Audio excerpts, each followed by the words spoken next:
You know what's funny? Everyone wants to be the best student, the best partner, the best parent, the best leader. But when life gets tough, most people quit. And then they say, maybe I wasn't meant for it. No, my friends, it's not that you weren't meant for it. It's that you didn't know how to be the best at it. Because being the best isn't about winning every time. It's about becoming better every single day. You see, most people enter a race just to win the medal. They go to the gym just to look good. They study only to get grades. They work only to get promoted. Their eyes are always fixed on the prize. But the truth is, the best in the world don't chase the prize, they chase the process. Because the process is where the transformation happens. Let me tell you a small story. There was once a young artist who dreamed of painting the most beautiful portrait in the world. Every morning, he would rush to his canvas, paint for an hour, and then stop. After a few weeks, he got frustrated. He said, "It's not perfect, I'm wasting my time." He stopped painting altogether. One day, his old mentor came to visit. He saw the half-finished canvas and smiled. He said, "You wanted to paint a masterpiece, but you forgot. The masterpiece isn't on the canvas, it's being painted inside you." Every brushstroke was shaping your patience, your focus, your discipline. That's what it means to love the process. The process isn't always glamorous. It's repetitive, it's slow, it's sometimes lonely. But it's the sacred space where growth happens. The world celebrates your results, but life celebrates your effort. The medals, the trophies, the applause, they're all temporary. But the habits you build, the mindset you strengthen, and the discipline you develop, that stays with you forever. When you fall in love with the process, you stop getting discouraged by slow progress. You stop comparing yourself to others. Because now, your satisfaction doesn't come from being better than someone else. It comes from becoming better than you were yesterday. You start to see joy in the struggle, meaning in the repetition, beauty in the effort. Every great athlete, every great musician, every great leader, they all had this one thing in common. They didn't wake up driven by medals, they woke up driven by mastery. They understood that excellence isn't built in moments of applause, it's built in moments of silence when nobody's watching and you still choose to show up. So if you want to be the best at anything, stop asking, "When will I get there?" and start asking, "How can I love the journey that gets me there?" Because when you love the process, success isn't a destination, it becomes your lifestyle. And that's when you truly become unstoppable. You know, it's easy to be consistent when you're motivated. It's easy to wake up early when you're excited. It's easy to give your best when you feel inspired. But what happens on the days you don't? The days when your alarm feels heavier than your dreams. The days when your energy is gone, when no one is watching, when your progress feels invisible. That's when greatness is tested. Because being the best isn't about doing your best once. It's about showing up again and again, even when you don't feel like it. Consistency is not about passion, it's about discipline. Passion gives you the spark, but discipline keeps the fire burning. Most people wait to feel ready, but the best don't rely on feelings, they rely on habits. Feelings are temporary, habits are permanent. You might not always be in control of how motivated you feel, but you're always in control of what you do next. Let me tell you a story. There was a young writer who wanted to publish a book. Every morning he'd sit with his notebook, but some days his words wouldn't come out right. He'd stare at the blank page for hours, frustrated, questioning his talent. One day his teacher told him, "Don't judge your effort by how inspired you feel today. Judge it by whether you showed up anyway." So he did. He wrote even when he didn't feel like it. A year later, he looked back and realized the pages he wrote on his worst days were the ones that taught him the most. That's the power of consistency. It's not glamorous. It's not always exciting. But it's what separates dreamers from doers. Success doesn't come from what you do occasionally. It comes from what you do repeatedly. It's like water dripping on a stone. One drop doesn't make a difference. But over time, it can carve through rock. Some people say, "But I'm not seeing results." And I tell them, you don't go to the gym once and expect muscles. You don't meditate one day and expect peace. You don't practice one week and expect mastery. You keep showing up because every small effort compounds into something extraordinary. Even nature teaches us this. The sun rises every morning, not because it feels like it, but because it's consistent. The river keeps flowing, not because it's praised for doing so, but because it's its nature. In the same way, if you want to be great, make consistency your nature. The best athletes train even when tired. The best artists create even when uninspired. The best leaders serve even when unrecognized, because they understand results come after repetition. And here's a secret: consistency builds confidence. Every time you follow through on a promise to yourself, your self-belief grows. You start to trust your own word, and when you trust yourself deeply, no challenge feels too big. So when your mind says, "Not today," whisper back, "Just one more step." Because one more step each day leads to miles over time. You don't have to be perfect. You just have to be persistent. The best in the world are not the most talented. They are the most consistent. They didn't climb the mountain in one leap. They took one steady step every single day. And the magic is, those steps, no matter how small, always add up. Perfection. That one word that silently kills more dreams than failure ever could.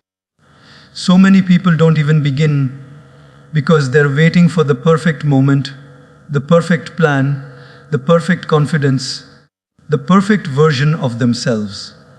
But here's the truth: perfection is an illusion. It doesn't exist in nature, it doesn't exist in life, and it certainly doesn't exist in growth. What exists is progress. Slow, imperfect, sometimes messy, but always moving forward.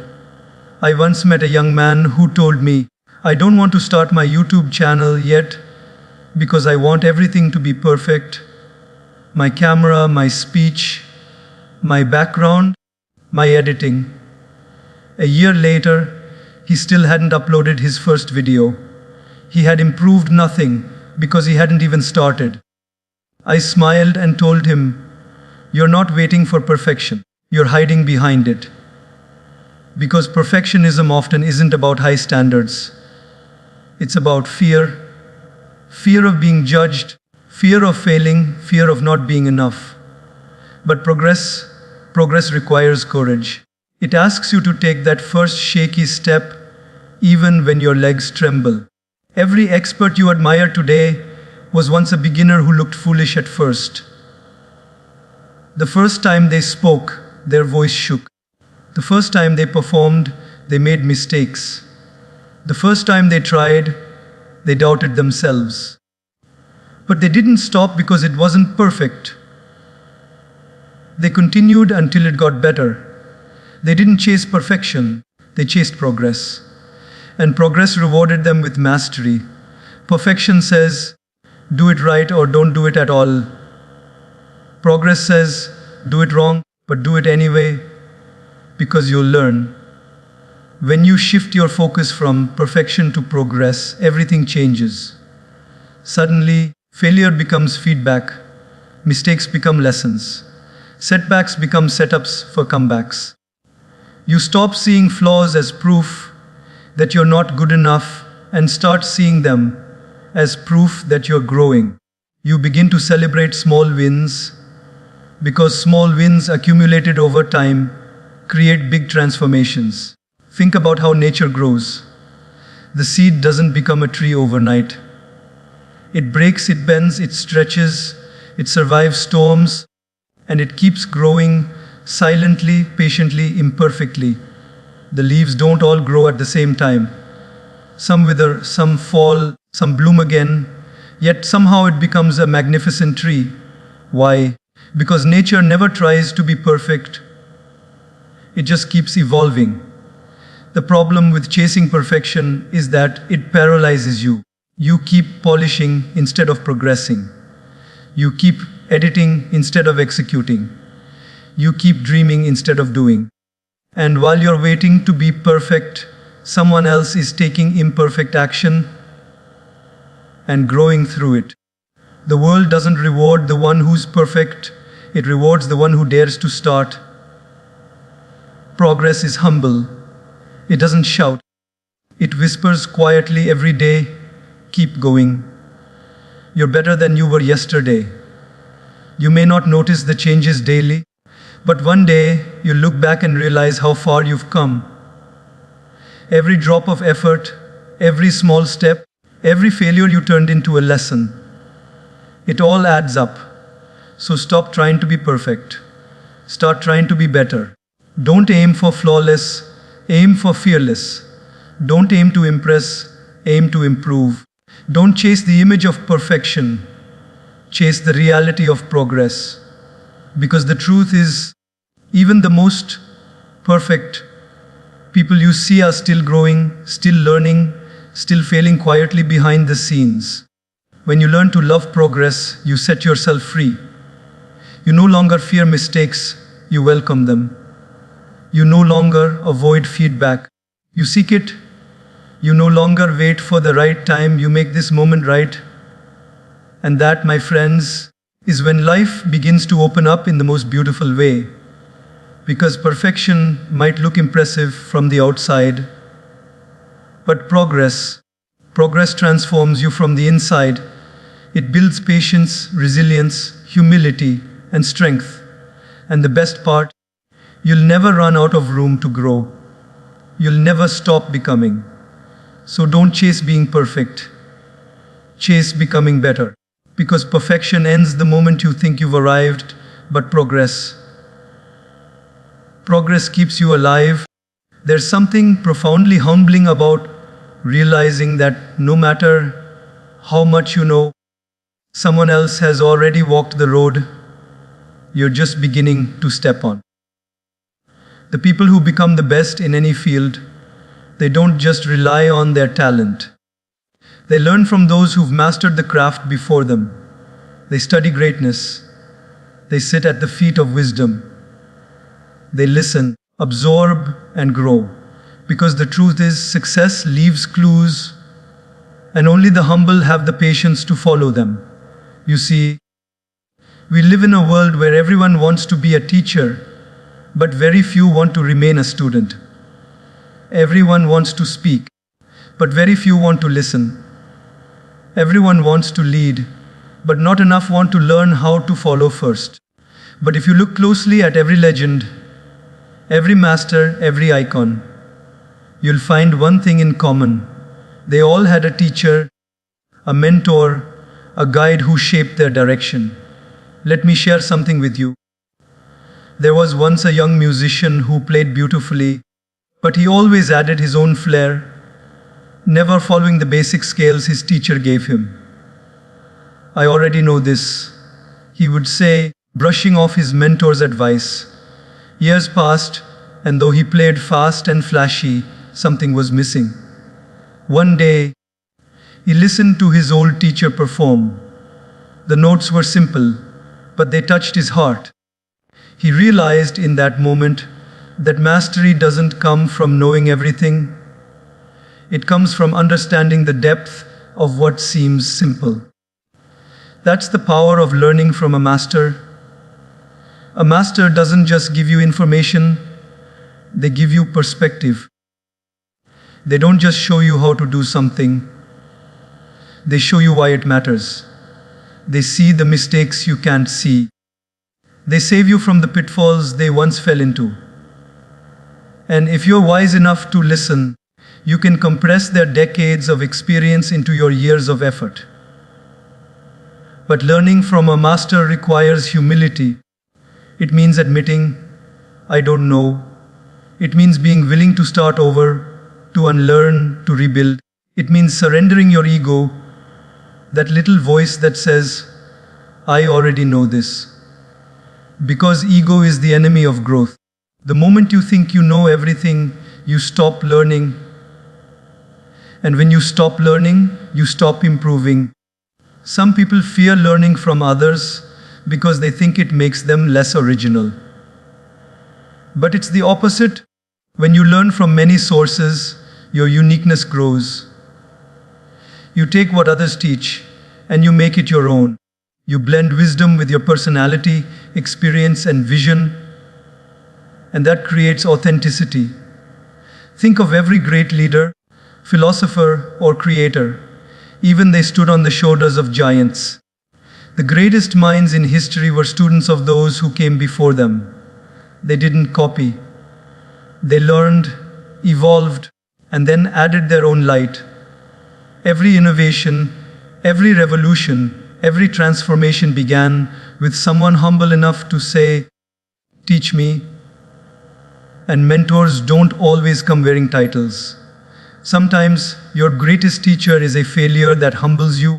Sometimes it's a friend who tells you a hard truth. Sometimes it's a child who teaches you simplicity. Wisdom isn't limited to age or position. It's everywhere, but only visible to those who are willing to see it. The best in any field are lifelong learners. They never stop being curious. They ask questions even when they know the answers, because they want to understand deeper. They listen more than they speak. They take notes, they reflect, they observe. They understand that learning isn't a phase of life. It is life. When you learn from a master, you don't just gain skills. You inherit a mindset. You learn patience. You learn respect for the craft. You learn the power of humility. You learn that being great isn't about being above others. It's about being open enough to grow from others. So never hesitate to seek a mentor, to ask questions, to listen deeply. Because wisdom cannot be downloaded. It must be absorbed through humility and effort. And when you combine your passion with the lessons of those who've walked before you, you accelerate your journey beyond what you could achieve alone. Remember, you can walk far by yourself, but with the guidance of a master, you can fly. Repetition, that word that makes most people sigh, roll their eyes, and say, not again. We live in a world addicted to novelty, constantly chasing what's new, exciting, and different. But here's the paradox. While most people keep looking for something new, the masters keep doing the same thing again and again, until they make it extraordinary. You see, greatness isn't built in moments of excitement, it's built in the quiet rhythm of repetition. Let me tell you a story. There was a young martial artist who grew impatient with his training. He told his teacher, I want to learn something new. I've been practicing the same kick for months. The teacher looked at him calmly and said, I fear not the man who has practiced 10,000 kicks once, but the man who has practiced one kick 10,000 times. That's the secret. Mastery doesn't come from variety, it comes from depth. When you embrace repetition, you're not just training your hands or your mind, you're shaping your character. Every time you repeat something, you're carving discipline into your soul. The first time you do it, it feels awkward. The second time, a little better. The 100th time, it becomes effortless. And by the 1,000th time, it becomes who you are. That's when excellence is no longer something you try to do. It's something you've become. But repetition isn't easy. It's boring. It's lonely. It tests your patience. It makes you question whether you're progressing at all. And that's where most people give up. Not because they lack talent, but because they lack endurance. They want quick results, instant rewards, visible progress. But the best, they fall in love with the unseen progress. They understand that mastery often hides behind monotony. Look at the world's best athletes. They don't spend every day doing something new. They practice the same drills, the same movements, the same routines, over and over again. The best musicians play the same scales, the same notes, until their fingers move with precision without thought. The best speakers rehearse their tone, their pauses, their words, not to sound robotic, but to sound natural. Repetition doesn't kill creativity, it refines it. There's something sacred about repetition. It humbles you. It teaches you patience. It teaches you to be present, because when you repeat something enough times, you begin to notice details you never saw before. You learn the tiny nuances, the subtle shifts that separate good from great. You realize that true mastery isn't found in doing more things, it's found in doing one thing deeper. The problem today is that most people quit right before repetition starts to pay off. They do something for a few days, don't see results, and move on to the next thing. They switch too soon. They keep planting seeds, but never stay long enough to see them grow. But those who endure the boredom of repetition, they are the ones who harvest excellence. Because repetition doesn't just strengthen skill, it strengthens patience, focus, and faith. Think about nature. The waves crash against the rocks not once, but endlessly. Over time, they carve through solid stone. The wind blows across the desert dunes day after day, shaping mountains of sand. The sun rises and sets with perfect regularity, painting a masterpiece in the sky every single day, and yet we never call it boring. Why? Because repetition done with purpose is beauty. In your own life, when you find yourself repeating something, studying the same lesson, practicing the same habit, showing up for the same goal, don't think of it as stagnation. Think of it as refinement. Each repetition is polishing your craft, your courage, your control. It's making you more fluid, more focused, more free. And here's something most people don't realize. Repetition builds confidence. Every time you do something repeatedly, your brain forms stronger neural pathways. Your body remembers, your mind adapts. You begin to move with certainty, speak with assurance, and act with instinct. What once felt difficult becomes second nature. And that's when you step into flow, that magical state where effort feels effortless. So the next time you feel bored with the process, remind yourself boredom is the gateway to brilliance. Don't run from it, embrace it. Because if you only work when it's fun, you'll never go beyond average. But if you keep going when it's dull, when it's silent, when no one is clapping, that's when greatness is built. The masters you admire weren't born with superhuman talent. They simply learned to love what others avoid, the grind, the repetition, the practice. And in doing so, they turned the ordinary into extraordinary. So keep showing up, keep repeating, keep polishing your craft even when it feels mundane. Because one day, someone will look at your effortless excellence and call it talent. But you'll know the truth. It wasn't talent. It was repetition embraced with devotion. The most powerful conversations you'll ever have in your life are not with other people. there with yourself. That quiet voice inside your head, the one that whispers when the world is silent, the one that speaks before you act, before you decide, before you rise or fall. That voice determines everything. Your inner voice can be your best friend or your worst enemy. It can lift you when no one else will, or it can destroy your confidence before you even begin. That's why mastering your inner dialogue is one of the greatest forms of strength. You see, every person who has ever achieved greatness didn't just control their habits, they controlled their headspace. Because life doesn't break you through events, it breaks you through interpretation. What you say to yourself about what happens to you decides how you respond.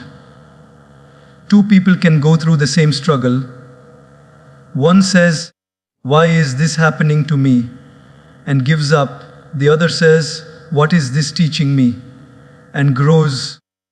The difference isn't the situation, it's the story they tell themselves. There's a little voice in all of us that constantly narrates our lives.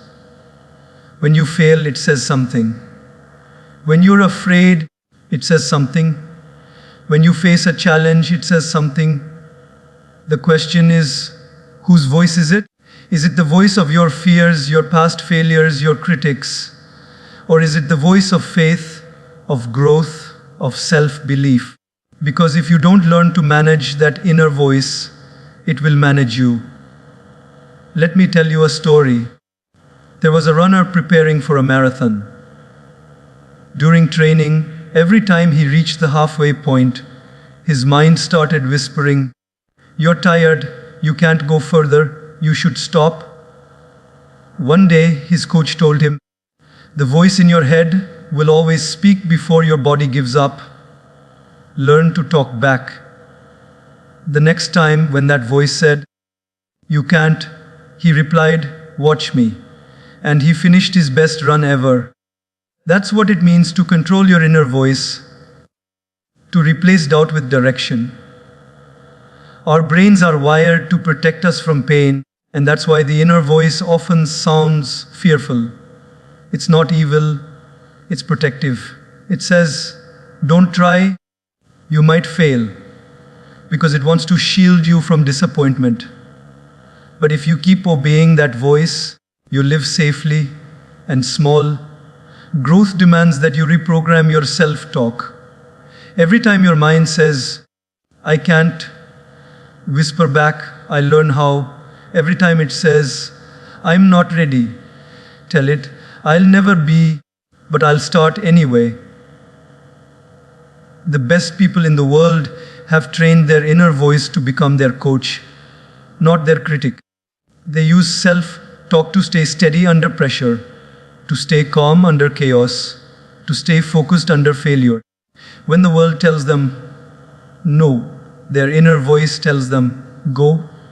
When life says, "Stop," their soul says, "Not yet." That's the quiet rebellion of greatness, the refusal to let your own thoughts become your prison. Controlling your inner voice doesn't mean ignoring negativity. It means redirecting it. It means learning to question your thoughts instead of accepting them blindly. When your mind says, "You're not good enough," ask, "Who told you that? Based on what?" When it says, "It's impossible," remind it, "So was everything great before someone made it possible?" Your thoughts are not facts. They're just patterns. And patterns can be changed. Science even shows that your brain listens when you speak to yourself. It reacts physically to your words. That's why affirmations, gratitude, and positive self-talk aren't just motivational ideas. They're neurological rewiring tools. Every time you speak kindly to yourself, you're creating new pathways in your brain. You're training your mind to see opportunity where it used to see fear. Most people are kind to others but cruel to themselves. They encourage their friends, but they insult their own potential. They forgive others, but they keep punishing themselves for old mistakes. But imagine if you spoke to yourself the way you'd speak to someone you love. Imagine if you said, "It's okay, you're learning, you'll get there, keep going." That one shift could change everything. There will always be voices around you, opinions, judgments, noise, but the loudest one will always be inside you. And if that voice believes in you, nothing outside can break you. You can face failure and still move forward. You can face rejection and still stay centered. Because strength isn't about silencing fear, it's about speaking truth louder than fear. So train your inner dialogue, feed it with gratitude, fill it with encouragement. Talk to yourself with compassion. Every morning when you wake up, before the world starts speaking to you, speak to yourself. Set the tone. Say, "I am capable. I am growing. I am enough." And every night before you sleep, remind yourself, "I tried. I learned. I will rise again." Because your outer world will always mirror your inner world. The more peaceful your mind, the more powerful your actions. The more loving your self-talk, the more confident your journey. You don't need a perfect life to feel strong. You just need a voice inside that refuses to give up. Master that voice, and you master your life. Have you ever noticed how your energy shifts depending on who you spend your time with? You sit with people who complain all the time, and suddenly your mood drops. You talk to someone who's constantly negative, and without realizing it, their doubt becomes your doubt. But then there are others, people whose presence lifts you. They talk about ideas, not gossip. They see solutions, not problems. After spending time with them, you feel inspired, lighter, clearer. That's the invisible power of your environment. You become a reflection of the company you keep. No one becomes the best by walking alone, not truly. You might start your journey alone, but you can't rise to your highest potential without the right people around you. Because the people in your circle are like the soil around a seed. The same seed can either blossom or wither, depending on where it's planted. If you surround yourself with weeds, negativity, laziness, ego, distraction, even the strongest seed will struggle to grow.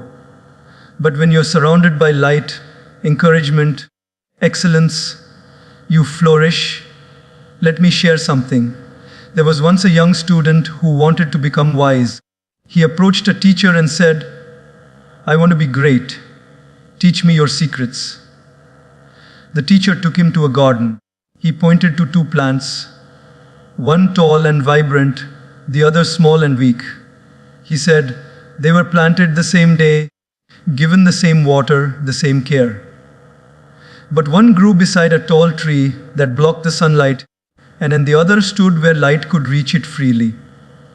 Greatness, my child, is not only about your effort, it's about your environment. The truth is, people either drain you or develop you. Some will pull you down, not because they hate you, but because your growth reminds them of their stagnation. Others will challenge you, push you, hold you accountable, even when it's uncomfortable, because they see your potential even when you don't. The best people to keep close aren't always the ones who make you feel comfortable. They're the ones who make you grow. Every person in your life is either a mirror or a window. A mirror reflects who you currently are, your habits, your mindset, your energy. But a window shows you who you can become, your potential, your next level, your greatness. Surround yourself with people who act like windows, those who help you see beyond your current limits. But surrounding yourself with excellence isn't just about others. It's also about the standards you set for yourself. Excellence attracts excellence. When you live with integrity, discipline, kindness, and commitment, you naturally draw people who live by the same values. Your energy becomes a filter. So before asking, where can I find better people? Ask, how can I become one of them? Because when you become light, you'll attract light. It's okay if on your journey you outgrow some people. It doesn't mean you think you're better than them. It means your direction is changing. Not everyone you start with is meant to finish with you. Some people belong to your history, not your destiny. Let them go with gratitude. It's not rejection, it's realignment. There's a saying, if you're the smartest person in the room, you're in the wrong room. The best keep themselves in spaces that challenge them.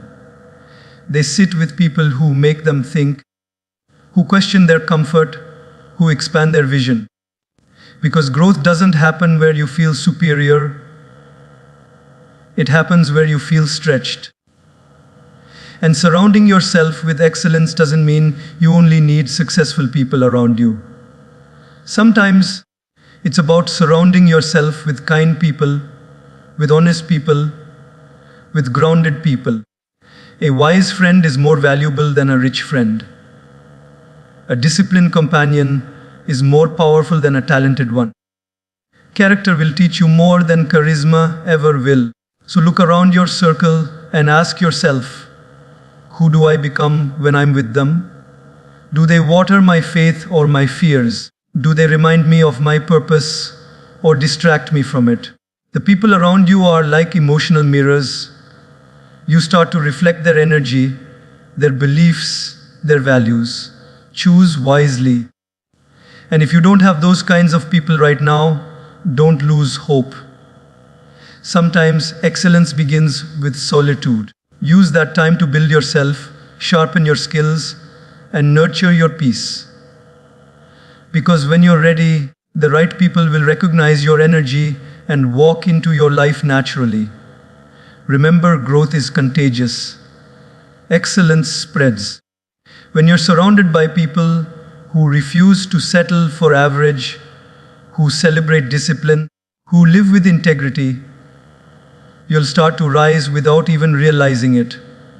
Their mindset becomes your mindset. Their standards become your standards. Their courage becomes your courage. So, protect your circle like you protect your dreams. Don't let just anyone speak into your life. Words are seeds, and they grow inside your mind. Keep people close who water your vision, not your doubts. At the end of the day, your environment shapes your evolution. If you spend time with 5 complainers, you'll become the 6th. If you spend time with 5 dreamers, you'll become the 6th. If you walk with 5 disciplined people, you'll become the 6th. The math is simple. You become the company you keep. So, choose excellence. Surround yourself with people who see greatness in you even on the days you can't see it in yourself. Because when the right people are beside you, you don't just rise faster, you rise stronger.